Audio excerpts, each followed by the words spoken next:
This is Dr. Charles Parker, and you're listening to Core Brain Journal.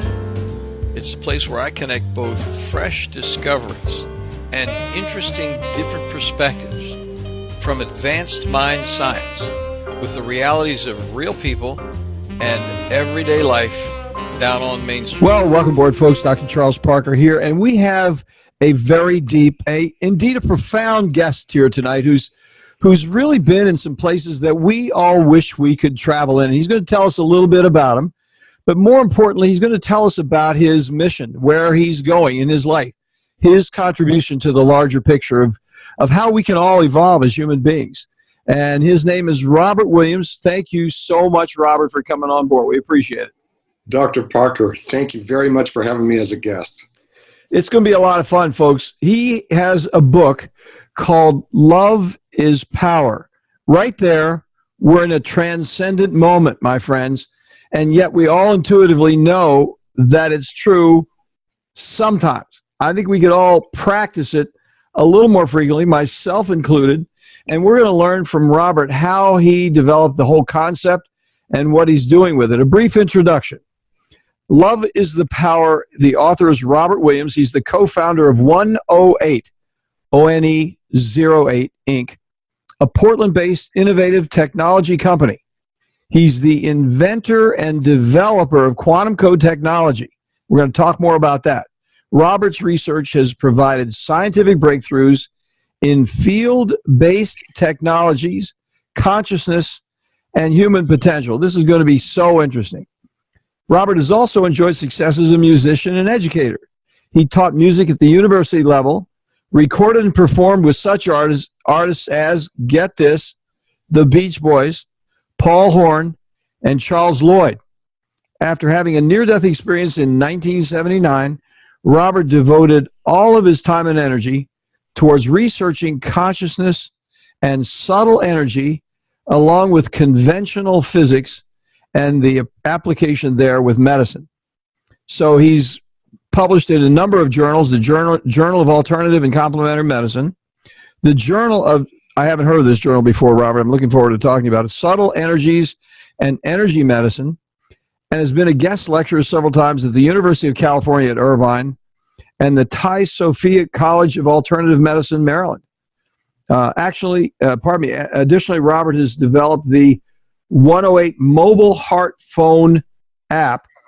That's a Heart Plus app that enhances, supports, and maintains highly efficient human and animal bioenergy levels. We got to talk about that. He has also co-developed a way of revitalizing drinking water.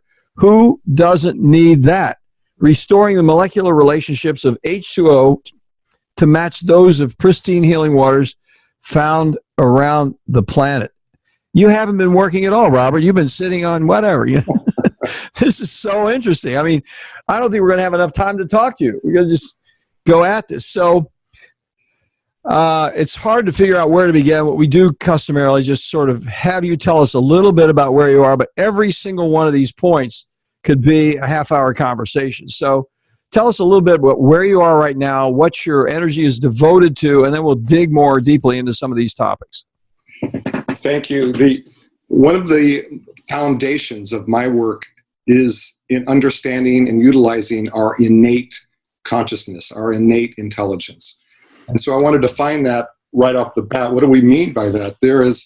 We have our minds, we have the things that we've learned in schools, from our families and so forth. Up to this very moment, we have a lot of information that our minds can access, and it's very important.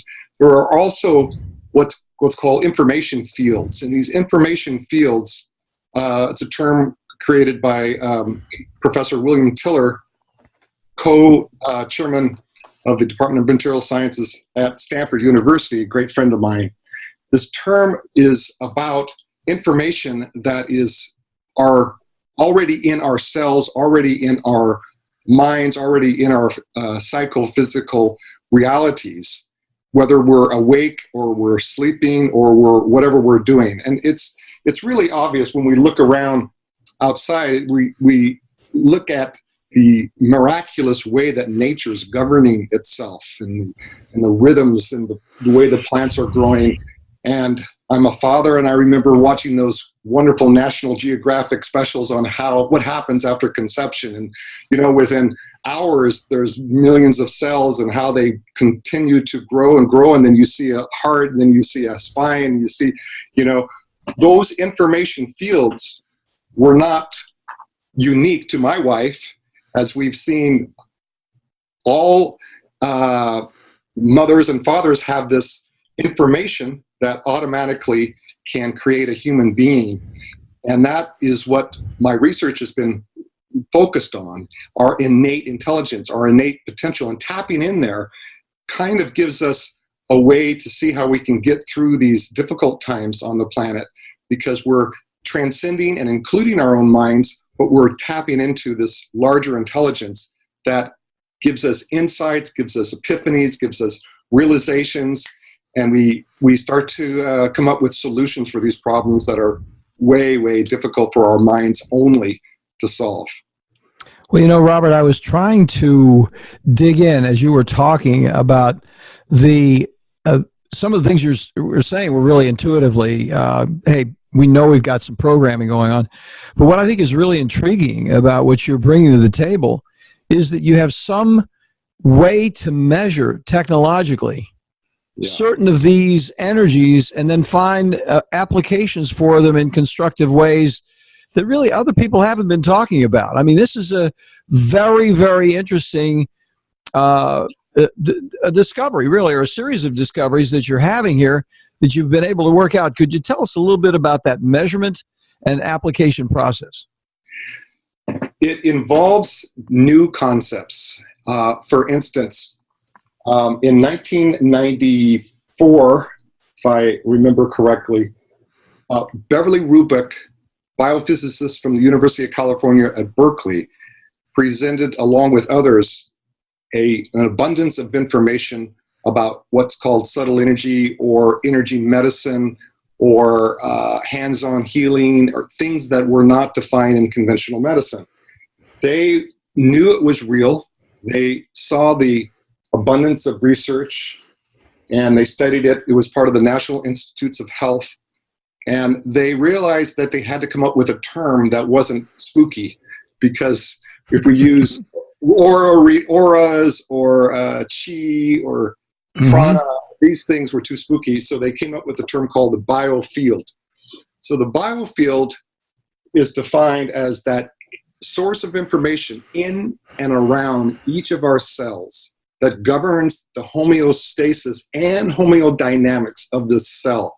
There's a lot there. But to answer your question, so we present a hypothesis in a controlled environment, in a situation where there's going to be a test.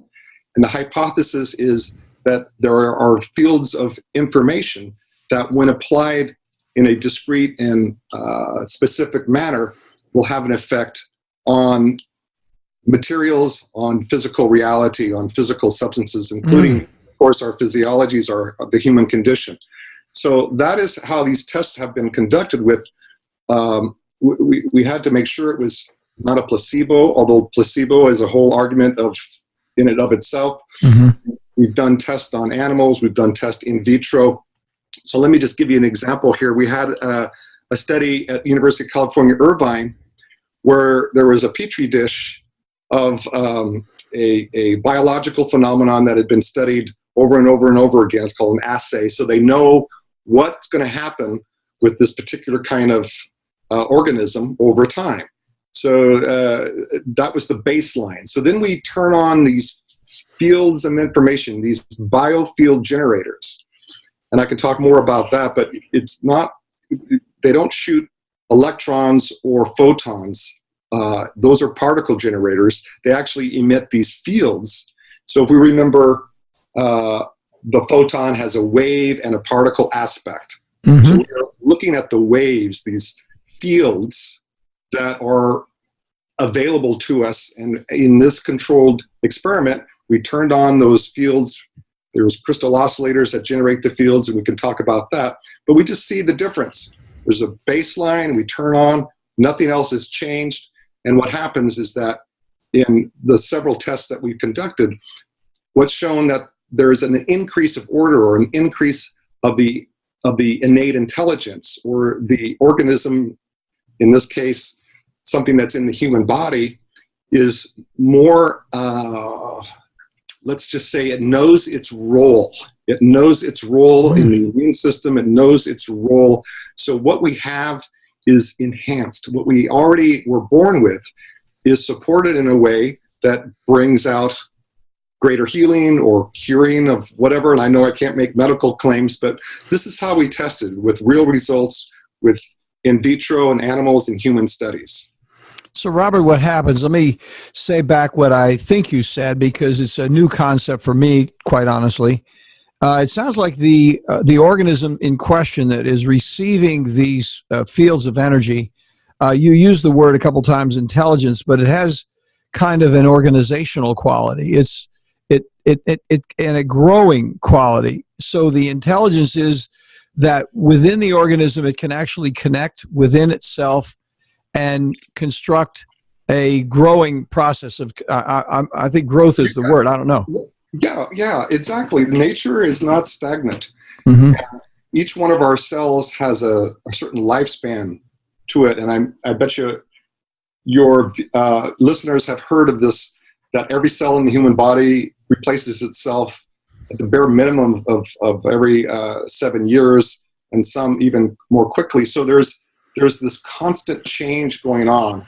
Each cell knows its discrete role in that moment, if it's a liver cell, a heart cell, bone cell. So all these things are governed by this innate intelligence. Now, what my research has been focused on is what's behind that.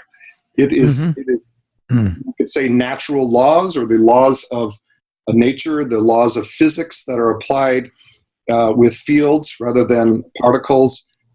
It gets a bit complicated, but this innate intelligence is affected by external environmental conditions.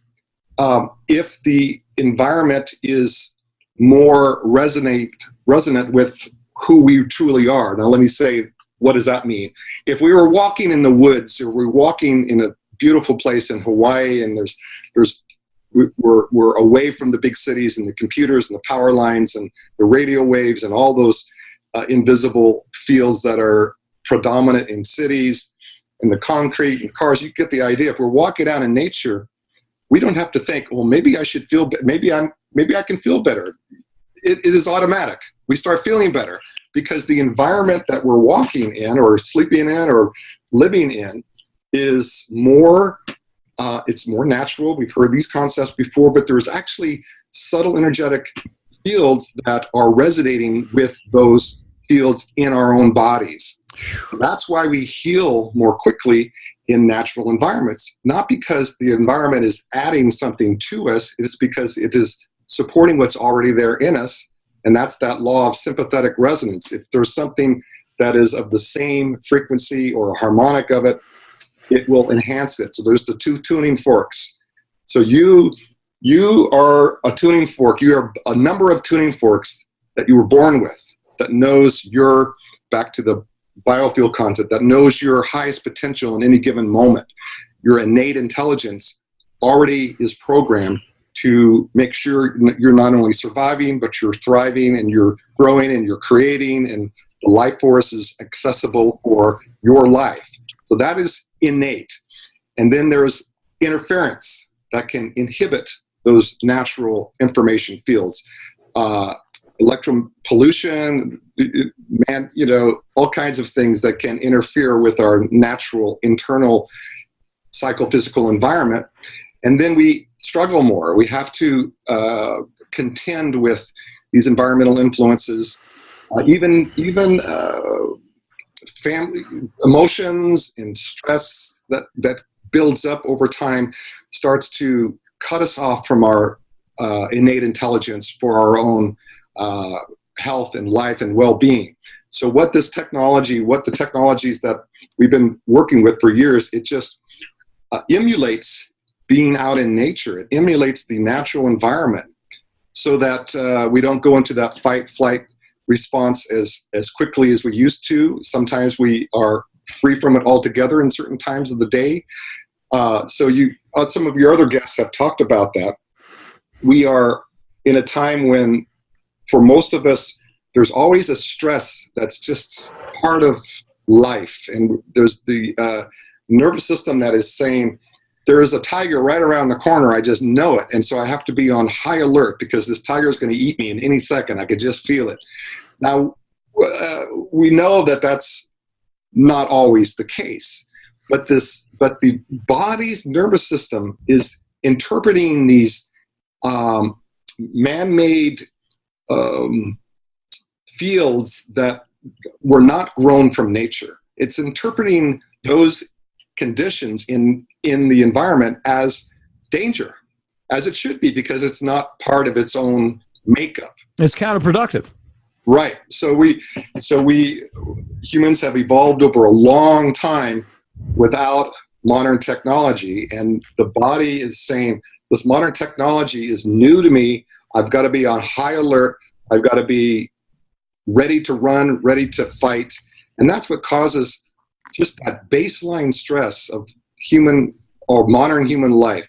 What we want to do, we know we cannot go back to 200 years ago. We have all these great technologies and electromagnetism, electric this and electric that, and digital this and digital that.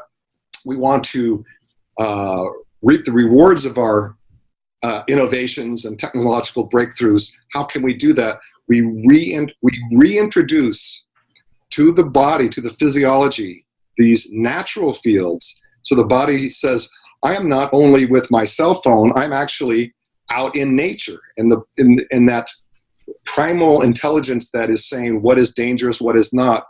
It's not tricked. It is actually in a safer environment with these fields, in the presence of these fields, which I can talk about. But you get the idea that we're just, as a species, we haven't been able to adapt quick enough to the growth of technologies. And Mm-hmm. therefore, there's a lot of disturbance collectively that we're contending with. And if we're disturbed, we're stressed, then we might make mistakes. And we often do, because we fear more than we are feeling safe and more than we're loving. And it's okay to that's just what the body's trying to do. It's trying to find that safe zone. What we want to do is integrate within modern technology that safe zone, that safe environment, so that we are clearer, we can have a higher quality of life. This is terribly interesting. I mean, this is amazing what you're talking about. You know, the next question is, which I'm sure others are thinking about, is it sounds like the one question is, it sounds like you have a technology which is going to enhance natural biofields. I mean, that's yes. You have a technology which is going to enhance natural biofields. That's number one. And the other question, parallel to that and somewhat junior to it, is can a person do that themselves with certain techniques as well? I mean, is there a yes. synergistic effect between the biofields and whatever a person is practicing at the same time? Absolutely. This is the amazing gift that humans have, is that we are multifaceted. We are always tapping into all kinds of resources, and our free will, our choices, affect those resources. And they can enhance the benefit. They can counter the harmful effects, for instance. And your question is great, because I suppose this is my belief that humans have a unique position or a unique quality on this planet, because we've evolved in different languages. We've evolved in a way that we are self-aware. And that self-awareness is something very unique that I don't believe other animals have. Just, we can go into that, but that self-awareness needed to evolve in a way that created a sense of separateness and me versus you, and we evolved competing for food and competing for safety and shelter, and that's what we had to go through to evolve. And from that, we had different languages and different ways of communicating, and all kinds of differences came from those hundreds of thousands of years of evolution. And we're at a place now where we are confronted with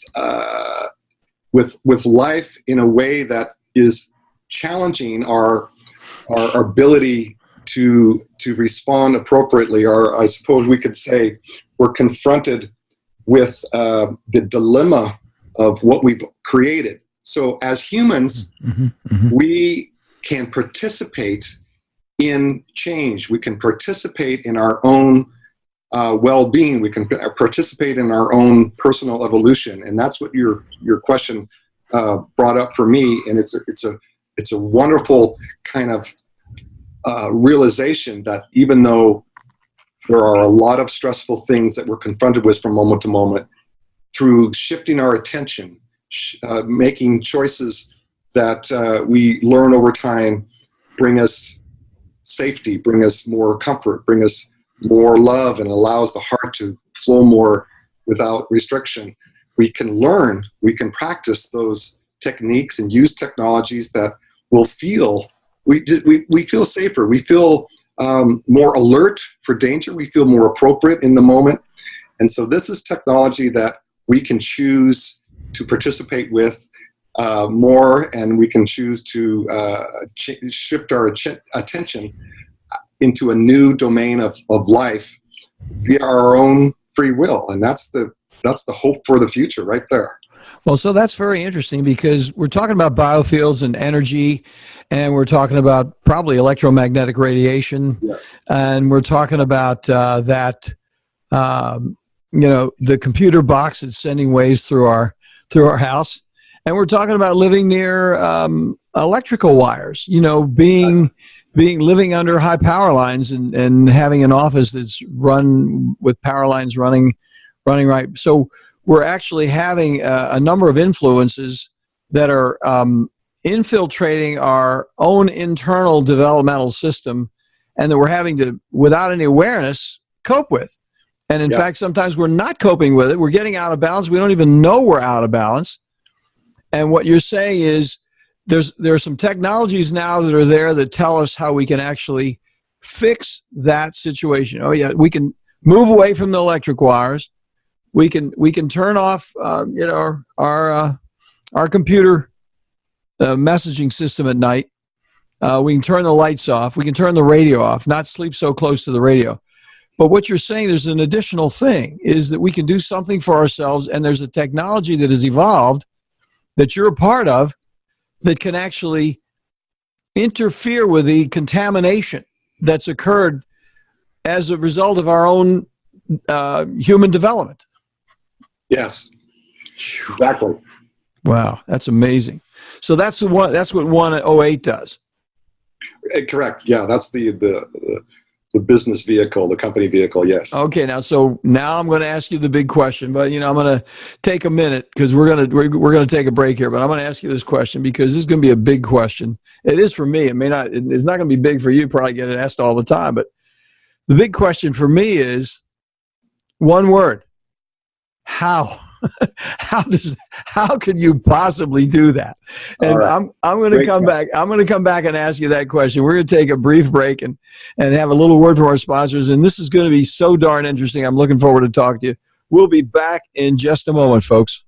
Well, folks, you know as well as I do that psychiatric treatment failure, especially after multiple medication trials and those very, very brief hospitalizations, may prove insufficient to deal at home with the complexity of troubled children and those adolescents from 6 to 17 years old. Improved care, those next mandatory steps, should include a more comprehensive approach to address those multiple levels of challenges, from family to peers to school, diagnostically from defiance to depression, on every level for families, including military families internationally. The Barry Robinson Center's 32-acre open college-like campus in Norfolk, Virginia, provides safety and security and clean, comfortable living.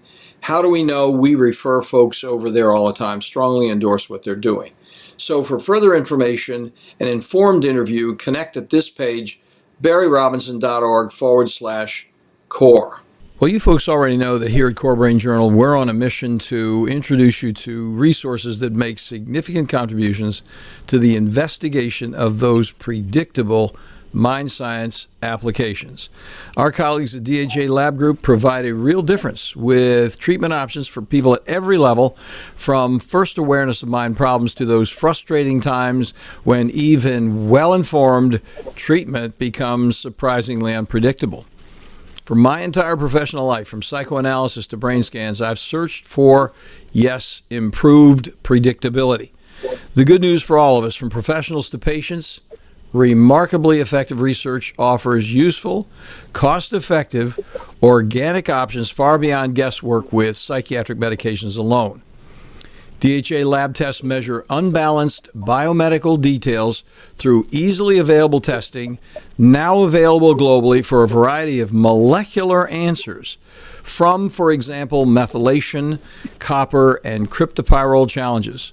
Check in for more details at dhalab.com core. That's dhalab.com/core.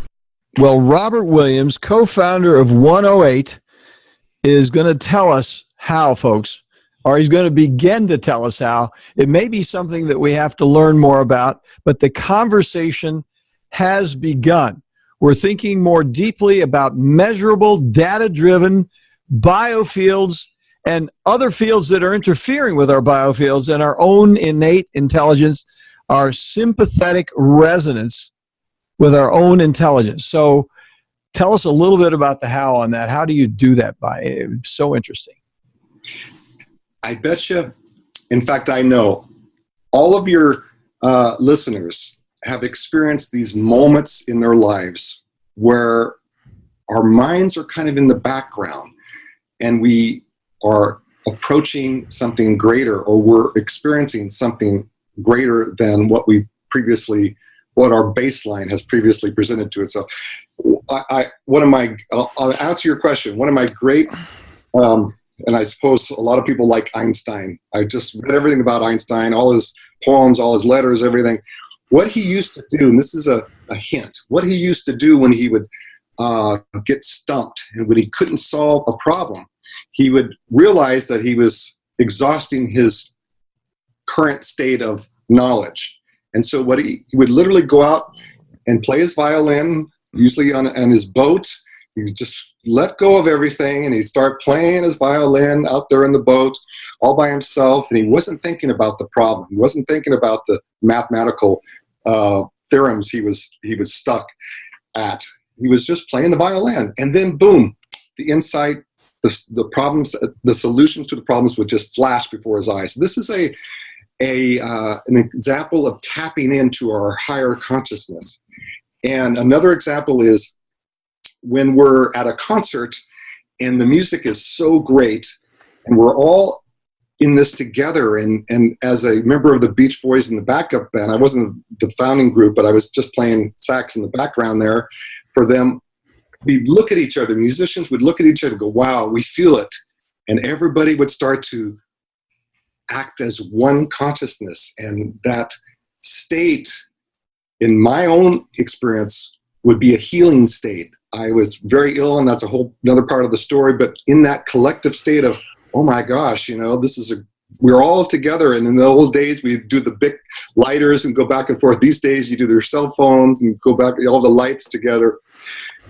Humans have the ability to have an insight, to have a flash of information, and that there's a porthole into those sources of creative intelligence.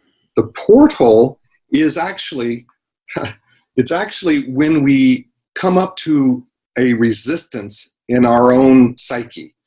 So in my own situation, I was given 6 months to live, and the doctors had no clue what was going on. 1978, 1979, they said if I didn't get to the hospital quickly, I would be dead in 6 months. And what I chose to do is I didn't go to the hospital. I just surrendered. I just said to the universe, if I'm meant to be here, something will come to me, because I've been searching for over 5 years. What is wrong with my health? How can I get worse and worse? I'm getting worse and worse, and so forth. So it's another hint. So I went into a place what's called a near-death experience, where I was out of my body, and I talk about this in my book. I saw certain things, and when I got back into my body, I wrote them down. So in a way, like Einstein, he saw the solutions to his problems, and all of your viewers and you personally, Dr. Parker, we've had our insights and our ahas and our moments of understanding something that we've never understood before. Those things are not the result of a lot of thinking, a lot of analytical processes. Those thinking and analysis is important, but I'm talking about how these information can enter our consciousness. So in my case, I was so stubborn and whatever, I had to actually face that death possibility, and I faced it directly and went into a place where I was completely fine with leaving my physical body, and I was given a choice, and there's a whole story behind that. But when I came back, when I was coming back into my body, I saw a bunch of symbols and a bunch of geometries and ratios of energy. And when I got back into my body, I wrote them all down. So I began researching them, and that was the beginning of this technological arena that we're talking about, because it certainly wasn't from my brain. It certainly wasn't because I was a scientist. I wasn't. I was a musician. It was just there, and I paid attention to it, and I was inspired by it. And not only did I discover all kinds of things from the ancient scriptures and ancient texts and writings, not necessarily religious, but cultural, that have been hidden or have been forgotten about.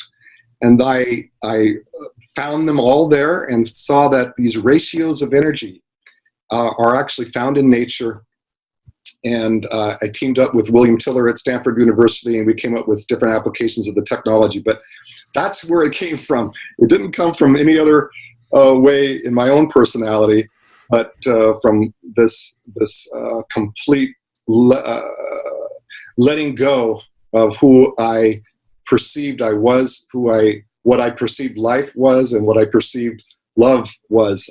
I transcended all that and came back with something that I couldn't help but research and develop, and that was in 1979, and here we are. Well, let me ask you this question, because I tend to be, without thinking about it too much, a visual thinker, okay? So I love metaphors, and I'm going with you in that trip. I'm actually having a empathetic response, a trial identification. I'm over with you in your head, dying, and listening to that. And I'm trying to get a picture of what happened to you in that moment, because it's so provocative and evocative what you're talking about, that you're in this place. Was it a series of thoughts that came? What, did you have a visual imagery where there was a coalescence of visual activity? What was your experience there?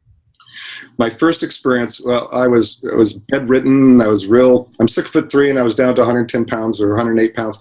So that gives an idea of my physical condition. I was stumbling to try to get to the bathroom, and I either passed out or I tripped because there was an injury in my head when I came back into my body. But my first memory of that experience was looking down at my body, and the kind of realization, it wasn't a lot of thoughts, but just that, wow, what is it that's looking at my body? I thought sight was limited to my eyeballs and the nervous system. Oh, yeah. Interesting point. I got you. Yeah. Thing I can talk on and on about clairvoyance and what our subtle perceptions can perceive.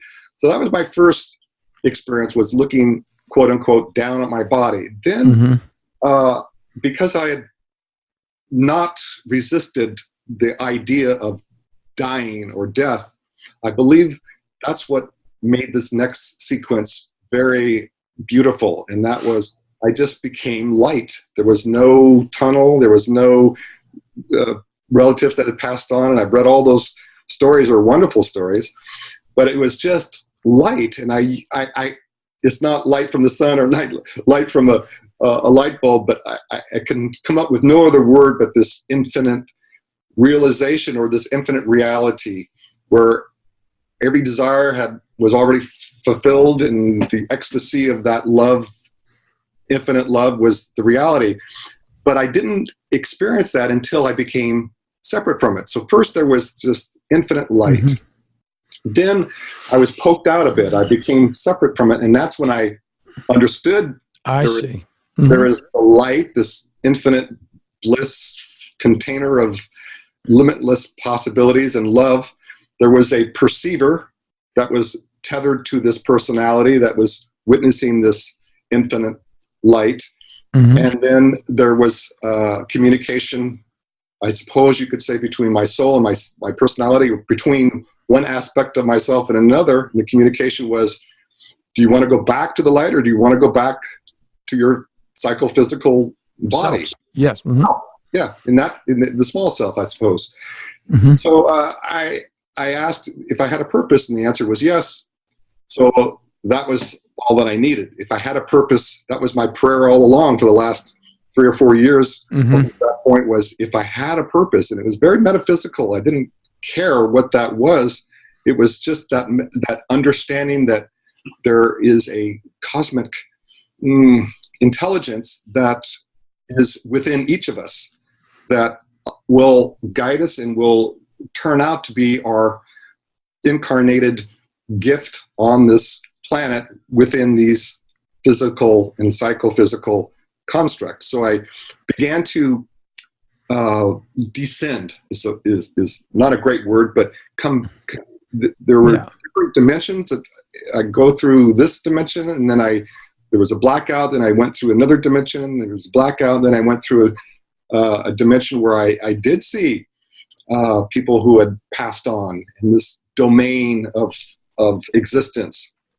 And I write about that in my book. And then there was another place where of these geometries and these symbols. And so the eye that was perceiving, again, was not confined to my physical body. Mm-hmm.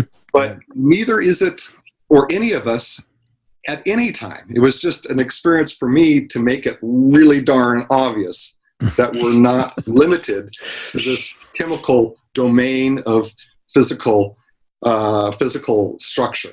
And that's not to discount our physiologies, but when I realized that this was part of me, had been part of me all along, one of the wonderful memories I have is when I first got back in. You can feel it. I felt my body. I'm in here again, and mm-hmm. however the consciousness is associated in the body, wiggle my toes, and then I'm hearing.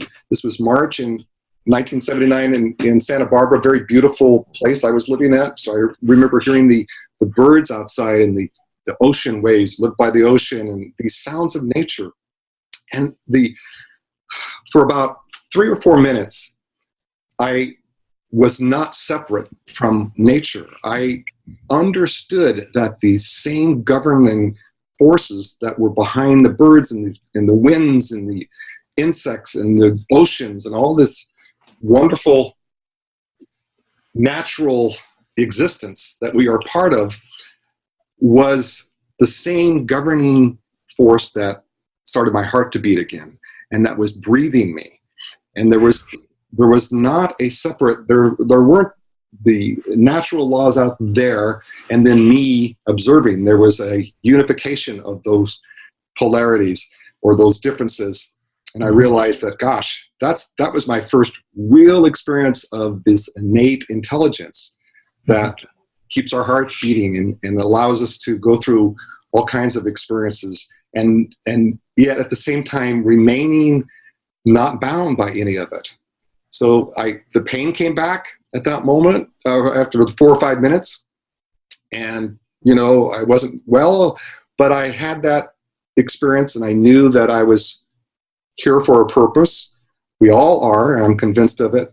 Mm-hmm. And I, picked my body up and just changed the course of my life. Wrote down as many things that I remembered from that experience in my journals, which I still have.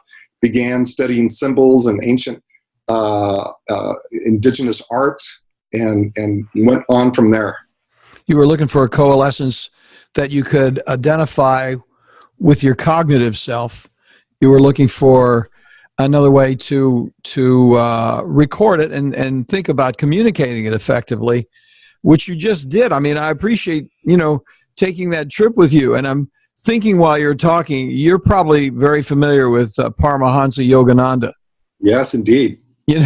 Because he had the same thing happen when it's for those who don't know, it's the autobiography of a yogi, and he started studying, and he went back and started meditating. He had some masters that were teaching him, and then he had this experience where he just left his body in a meditative state, and then went through time and place with this meditative experience. I read that when I was very young. And oddly enough, my father had it hanging around the house, if you can imagine that. Of course, you didn't know my father, so it wouldn't be ironic for you, but it was definitely ironic for me. And so the idea that I'm really driving around to ask you is, that was an experience that was brought on by a traumatic medical experience and out of body, almost dying experience. Do you recommend, and I haven't read your book, but I mean, do you recommend that a person can actually use meditation as a synchronizing effect with the technology, the biofields that you're talking about? Yes, indeed. In fact, I had started meditating in 1976. What meditation did for me was it allowed this effortlessness to lead me somewhere. The way I started transcendental meditation, and the first thing you do is you close your eyes and you don't do anything. You just don't do anything. We're so programmed. We have to do something. We have to go somewhere. We have to run away from something. Yep. Meditation instructions was you just close your eyes, and what usually happens is that a thought will come. Okay, so there it is. There's a thought. You don't start thinking, okay, now I've got to start. We're meditating. This is the time off. So then you just replace the thought with the mantra, and what has happened over and over again is that you begin to feel these finer states of your own consciousness. And that in and of itself opens up a whole new world, because like we have spoken about, we are not confined to our physical bodies. Our physical bodies are temples, and we can enjoy as much as we can or want to in our physical bodies. I'm not a proponent of going away from pleasure or anything like that. But the meditation technique allows you to sense your identity as ultimately infinite, not confined. And that's what meditation does. And then you come out of meditation, and then you see your life, your thoughts come back, it all comes back, and you just live as just, you live fully. But this meditation begins to saturate your consciousness and make changes that are indeed, I would say, miraculous. Well, let me ask you a couple questions now. So meditation, I've done a lot of meditation myself. I'm not meditating, but when I talk to guys like you, I know I got to get back to it. I got to start, like, come on, Parker. How come you're not meditating? This is ridiculous. So, but anyway, back to it. When you're meditating, in a way, you're going to the larger consciousness. And then what you do in that situation, as you leave your temporal self and go into the larger consciousness, then certain things can happen to you. Now, one question I want to ask you, because that is, and I've used the word several times, but it's coalescent of the whole, it's transcending the self. But then next question I have is, because I've had some people that I've talked to who do the next thing, which is guided imagery. Like they may find a inner advisor. They may actually wish, wish is probably not the correct terminology, but they may say, I'm going to guide myself into this next self that I would like to be in. And I'm going to take myself there in my imagination while I'm in this transcendent moment. What is your thought about that? Do you get what I'm talking about? I sure do. Yeah, and I've tried all the other meditation techniques, and and I've done many, many hours of visualization, and I love them. I love visualization. I love imagining and using my imagination, and I love the different types of meditation technique. My comment is that at some point in our processes, in our practices, there is an opportunity to let go of even any kind of agenda whatsoever. Any kind of image. We are willing to just step off the cliff. And that's where we find our wings. That's where we find what we or potentially was latent. We can't find them if we're continuing to project what we think we want to be. Gotcha. Yep, that makes perfect sense. It really does, because you're still not. You haven't transcended. You're still cognitively driving yourself down the road, and you're not letting the road drive you. Or whatever your internal thing. Now, tell me this. This is the big question I was going to ask you, which I didn't quite get around to, because how you just said something about how, but let's take it down to, because there are those of us out here listening to you who have this unrelenting cognitive buzz going on in our head about how does that technology work with that heart app on a doggone iPhone. I mean, this doesn't make any sense at all. And, I'm a guy, I've had heart issues. I'll be straight with you about it. So I'm curious about it on a personal level, but I'm also quite curious about it on the larger perspective. How does that actually work? Because I am a humble guy, and I teamed up with really smart people who know about digital technologies, and William Tiller at Stanford, who knows about subtle energies. So when I was coming back into my body, as I just mentioned, I saw that place of geometries, and I wrote them down. And to make a long story short, there is a way that you can create crystal oscillators. We're not talking quartz crystals, but actual vibratory oscillators that have certain harmonics. So let me try to make it simple. As a musician, I can sing the note A. There's a frequency, 440 beats per second. There's the note A. But if you do an analysis of that note, there's also the octave, and there's the fifth, and there's the third, and there's another octave. It goes infinitely harmonics above and infinite subharmonics below, all contained within that primary note. Understood. Okay, so what we were able to do is come up with 100. We discovered 108 primary notes that are in nature, that are nature in its own evolutionary system. So what are the ratios that open up the pathways to the intelligence? What is governing the doorways? That's what these 108 frequencies do. And they're if you look at how a plant grows, you'll see them there. Part of it has to do with the Fibonacci series and the golden ratios and some of these sacred ratios that Pythagoras, as far back as even prior. And let me just give you, we didn't have to vote as humans. We didn't have to vote that sunsets were beautiful.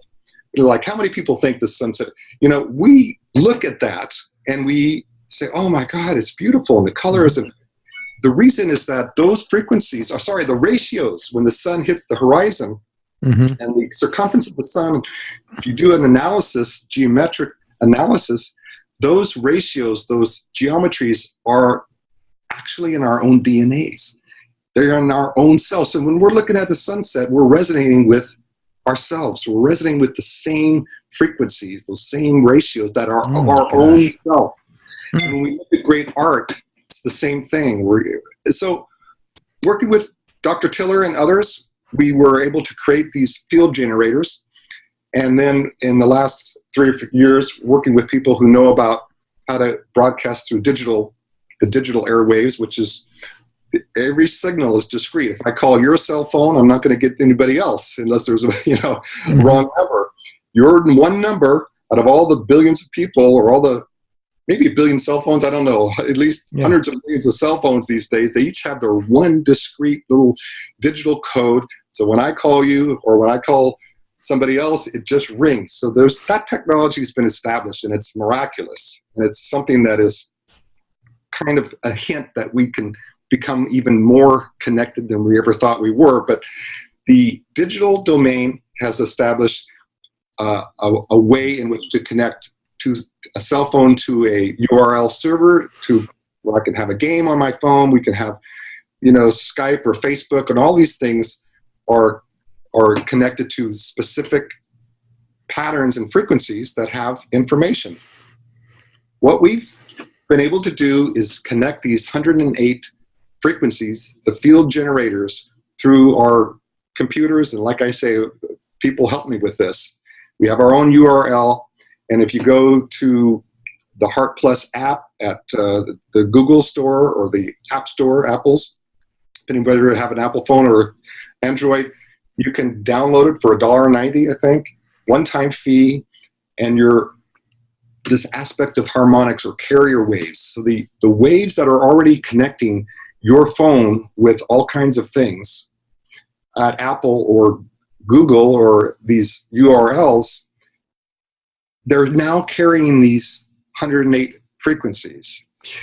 And you turn it on, and to make sure, we did a 2-year study. Actually, Dr. Beverly Rupert, University of California, Berkeley, did this 2-year double-blind controlled study with sham apps and cell phones, with the real app and the cell phone, and found that the physical heart actually was less stressed via an indicator called the heart rate variability. If heart rate variability is increased, that means your heart health is better, stronger, by 30%, she found. 30%? 30%. That's unbelievable. It is unbelievable. It was published in this medical journal and really scrutinized by a lot of scientists who were afraid that there was something flawed because it was so unbelievable. But that's why it took us over 2 years and Dr. Rubik's persistence. So we've got the data that shows that natural energy carried through the digital domain onto your cell phone will actually, we can't make a medical claim, but will actually be a life-supporting energy that has been found to increase heart health and decrease stress. So does that happen by carrying the phone in your pocket? I mean, does it happen if the phone's in the room? Or does it only happen when you're listening to it and you got it up next to your head? How does all that happen? Well, the test was with the phone right on the person's lap or up to their head. Mm-hmm. But we've done, so that's the official study. We didn't do a distance test, but using sensitivity and other kinds of measuring devices, we found that the influence is about 40 feet from the phone. Mm-hmm. So that equals natural frequencies. They fall away after about 30, 40 feet. But that's quite a distance, and you can have your phone on in your room. Yeah. Yeah. I mean, you live with it all the time. It's exactly. 40 feet is easy. I mean, it's like a friend. Exactly. It's very good. It brought me to tears, Dr. Parker. I tell you, when the results came in, because, very metaphysical, near-death experience, codes, ancient code, this very, very non-conventional. And I care about my wife, my daughter, my humanity. I wanted, I just wanted to make sure it wasn't harming anybody, to tell you the truth. Yeah. That was my biggest, before we took any steps into an application, make sure it was at least neutral. I did not expect this result, and it did bring me to tears, and it just shows you that these insights can help humanity. And I'm just a witness to that. Yeah, you're a vehicle. You've seen it, and you're living that life that came back to you when you came back from the other side. You're just saying, here's what happened, guys, and take it or leave it. This is one person's observation, but then the thing that's really interesting about this whole presentation, and I so much appreciate you sharing it with us, is it's measurable. I'm like a data-driven guy.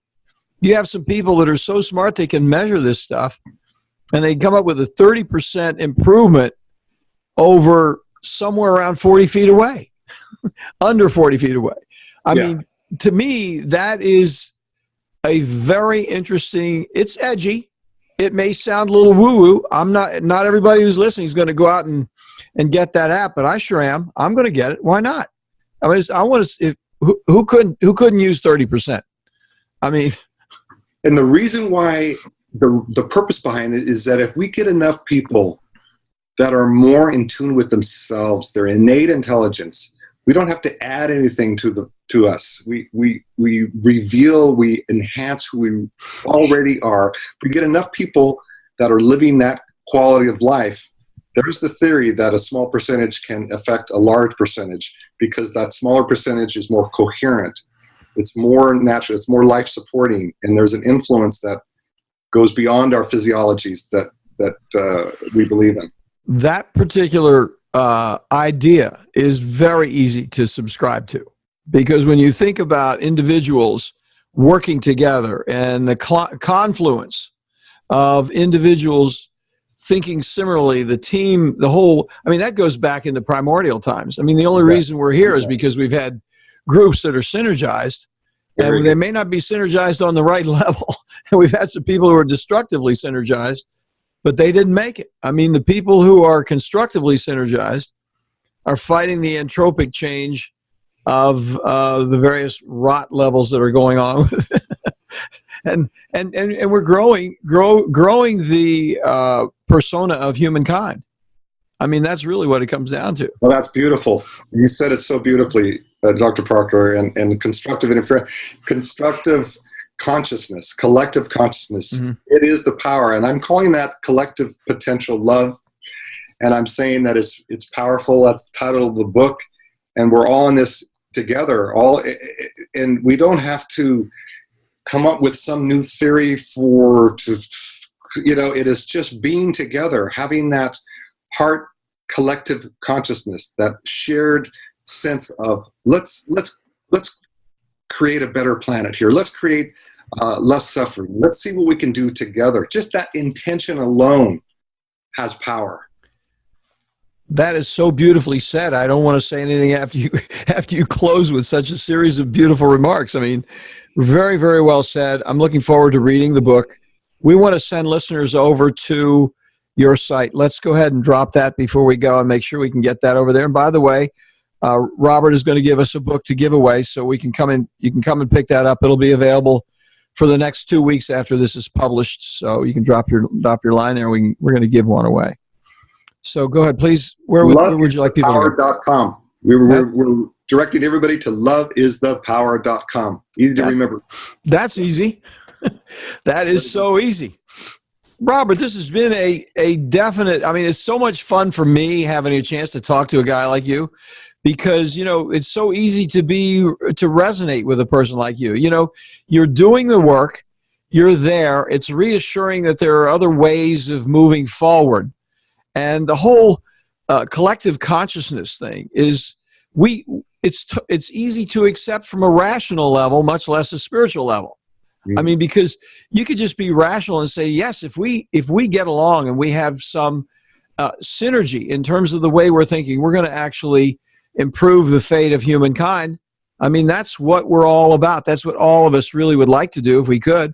And I mean, it's a very big deal. I can't tell you how much I appreciate you coming on. It's been really great talking to you. It's been awesome. It's been such a joy. I so appreciate you inviting me to your show, and anything else I can do, I'm here for you. Well, I feel the same way. If you have another wrinkle on this that you'd like to talk about down the road, we'll hook you up. No question about it. Look forward to talking to you again. Likewise. Thanks. Thank you very much, Robert. Thanks for listening to Core Brain Journal. We're working every day behind the scenes to bring you reports that connect research benches with those street trenches. Here we share the complexity of mind science because, as you know, details really do matter. One of the most pervasive, misunderstood challenges is how commonplace medications, like those written for ADHD, are used so regularly without clear guidelines. If you think you'd like more specifics, take a minute to download my 2-page PDF packed with video links and references on the absolute essentials of how to start ADHD medications. They're easily available at corebrainjournal.com/start. Thanks for listening. Do connect and stay tuned. Together we can make a difference.